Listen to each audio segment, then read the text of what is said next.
was an extraordinary release, just physically. He ran out of the Old Bailey and he ran down the street. He ran the wrong way, and it was like watching an animal released from captivity and confused. But he was extraordinarily appropriate for the moment in the things he said.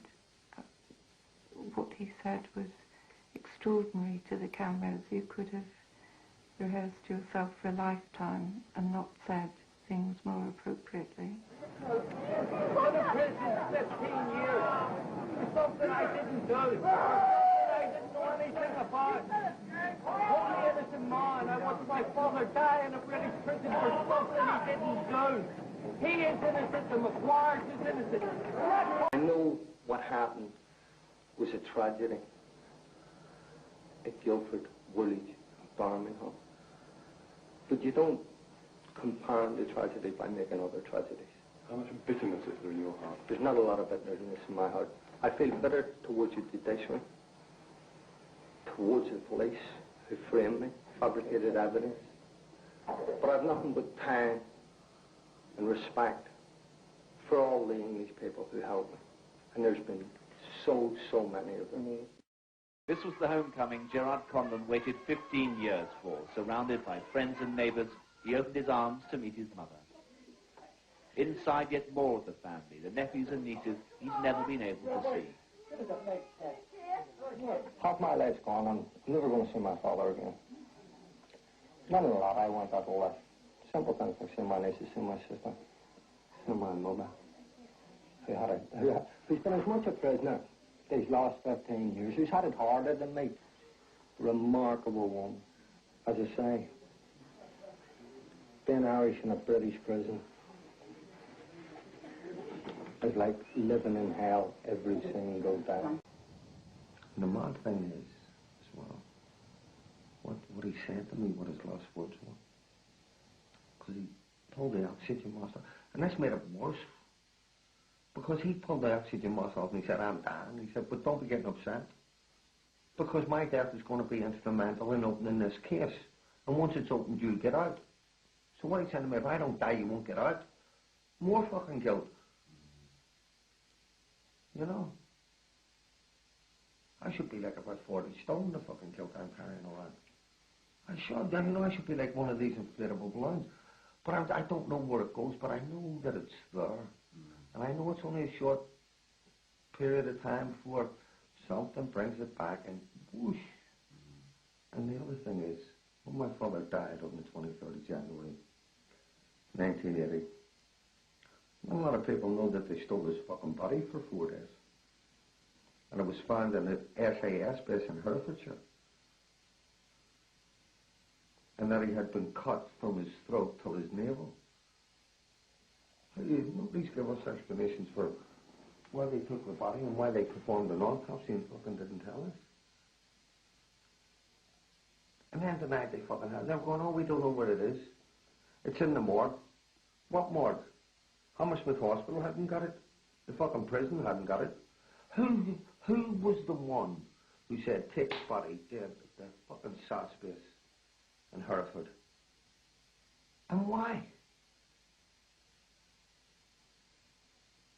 And then my mum, because British Airways wouldn't, they said, we're not touching this body, it's the body of a terrorist. You understand how distressing that fucking is.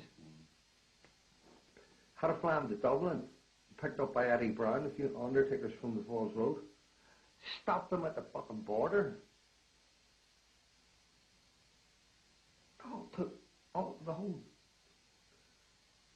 all his dignity, all the dignity he had. Those bastards fucking took away in his death. What were they doing with it? Sarah, do you know, I can't afford to think about this morning. Jesus Christ, I don't even want to talk about it, but now you have got me talking. Ideas are coming into my fucking head that they were spitting on him. Or something like that. Because if they could have fucking nicked the body, you know, what were they doing with it? I'm just going to tell you briefly about where I grew up, and then I'm going to tell you about what happened to me, and then I'm going to tell you about what should have been done and wasn't done. I grew up in a small enclave in West Belfast. It's now become known as the Lower Falls. Everybody had their doors open. I mean, 9 out of 10 men were unemployed. I remember leaving school in June of '69 and the teacher slapping us all in the back of the head because we'd pissed our education away. And he says, see, when you're walking home, count how many men are standing in street corners. You're going to join that rank because you've never educated yourselves. And this is what it's about. It's about education, it's about organisation, and it's about dedication. And yous have it in spades. Yous have it in spades. Because yous come and yous take the motto and the ethos, you touch one, you touch all. That was the area I grew up in. Everybody helped each other. They were socialists without knowing it. My mother worked in a rag store, separating woolen clothes from linen clothes and cotton clothes. And there was mass unemployment, like I said, and some people had huge families. And some of the kids hadn't got the clothes to wear that day because the brother or the sister were wearing them. You know, families of 10 and 12. And people were dying at a young age. I was a shoplifter. I didn't want to join the IRA. I wanted to chase girls and go to clubs and back horses and lose a few quid and occasionally get battered. That was part of growing up in West Belfast. Anyway, I ended up in London with Paul Hill. I was still stealing, still doing mad things, smoking a bit of weed, taking a few trips. That was the life I lived. I can't change what happened then. That was the life I wanted. I was never involved in Republican politics. And I went home. And on the 30th, on the 20th of November, I was in the little bakery in Leeson Street, Rosie's, and I bumped into Paul Hill's mum, Lily. And she said, Jerry, my son's been arrested. My Paul's been arrested in London. They're going to charge him with bombings. And I said, Lily was with me. I was breaking into places. Get his solicitor to contact me. Anyway, on Saturday, the 30th of November 1974, they came to 32 Cypress Street and they kicked the door in. And they dragged me from my bed. Soldiers with blackened faces. One solitary RUC man. And they took me to Mulhouse Street Police Station. Army billet. And I was there for about 40 minutes, and 2 special branch plainclothesmen came in. And they handcuffed me. They put me in the back of a car. And they drove me a short distance from Mulhouse Street to Springfield Road. And we stopped at the junction of the Grosvenor Road and the Falls Road, because the lights had changed. And they turned, the cop who was sitting in the passenger seat opened his coat and showed me a shoulder holster with a weapon. And he said, if you try to get out of the car, we're going to shoot you. I was a thief. I couldn't work out what was happening. They took me to this police station, took me to a desk sergeant. I gave my name, my date of birth, and they said, take him down to the end cell, and under no circumstances is anyone to see him. Hours had gone past. I didn't know what time it was. It was about 12:10 on Sunday morning. When the door opened, there was 2 policemen there. Little small one, tall one. The small one was called Detective Sergeant John McCall, Special Branch. And the big guy was Inspector Cunningham. They asked me my name. I told them my name and I was punched in the face. They broke my nose. And the clothes I was wearing started to get saturated with my blood. They said, you know what you got that for? Think about it, we'll be back in 10 minutes. 10, 15 minutes went past, and they came back. Only this time it was only McCall. And he took me by the ear, twisted it like a naughty schoolboy, marching me down the corridor and up the stairs to the interrogation rooms. And as I was going up, there was a foot patrol coming down. And he said, this is the murder and Irish bastard who blew up Guildford. This was the first time I'd heard Guildford being mentioned. And I'm not being disrespectful to what happened, the innocent people who got blew up in England. People such as yourselves coming to a social event, going out on a social night out, and bombs going off. But I knew nothing about this. They took me to the end room of a long, thin corridor. And in the room, sitting behind the desk, was Cunningham. And there was 2 cops I didn't know and hadn't been introduced to me. One was called Detective Inspector Saul Grundy, and the other was Detective Sergeant Jeremy. And they sat me in a seat. McCall stood behind me.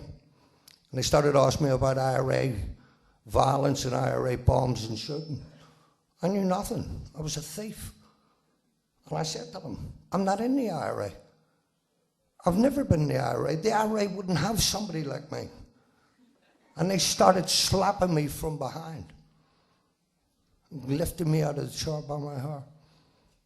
And then they threw a statement that Paul Hill had signed. And they had him, they said, in England.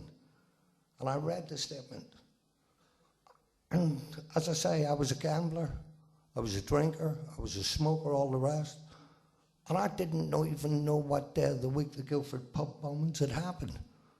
But what I did know was that the weekends when I was in London, I invariably spent them with my aunt and uncle, usually at a Conservative or Labour club, simply because they had a snooker table and it was for free. So I said, when did this happen? And they said, Saturday the 5th of October. And I said, well, I must have been with my aunt and uncle. And you had to be signed in by a member. That's how naive I was, telling them the truth.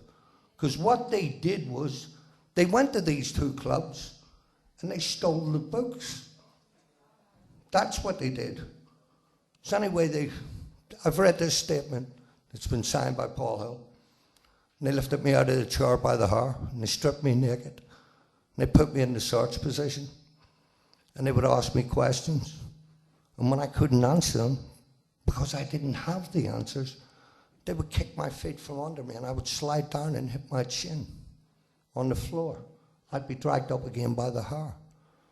This went on for 3 or 4 hours. They took me back to the cell and they left me there overnight. The next day, they handcuffed me.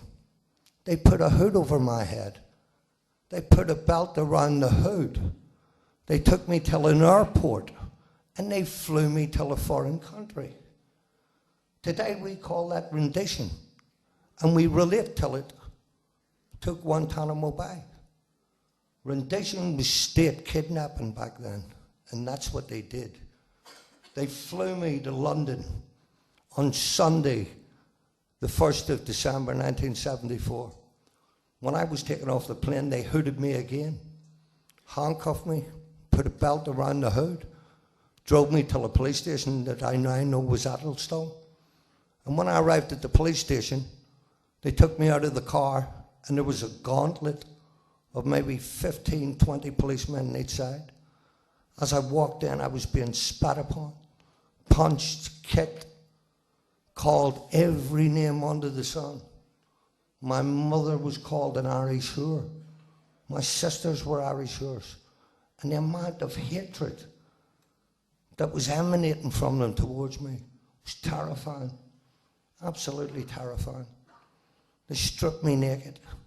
They got around me and they all started having their little slap and kick. Dragged me to a cell, last cell in a little corridor. When I went in, there was snow coming in through the windows because they'd taken all the windows out. And there was only a concrete base for a bed.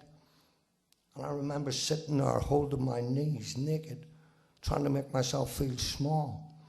And the hatch to the cell dropped down, and a shotgun came in. And they told me to stand up. And I stood up and I covered my private parts, and they said, put your hands by your side. I started making insulting, degrading comments. Then they started making me do press-ups, sit-ups, squats, and they went away. And I sat back down again. 15 minutes later, they came and they repeated it. And this went on all night. All night. The next morning, Grundy and Jeremy came and they took me from Addlestone to Godalming. And they took me to a cell, and the first thing they did was strip me naked again. And in the cell, there was only a toilet. And I hadn't had no food or water since I left Belfast, 36 hours previous. And when I rang the bell and asked for some water, they told me to drink it out of the toilet. They took me up the stairs to interrogate me and took me into a small room at the end of the corridor next to the fingerprinting room. And there was a Smith clock on the wall, and it was 10 to 2.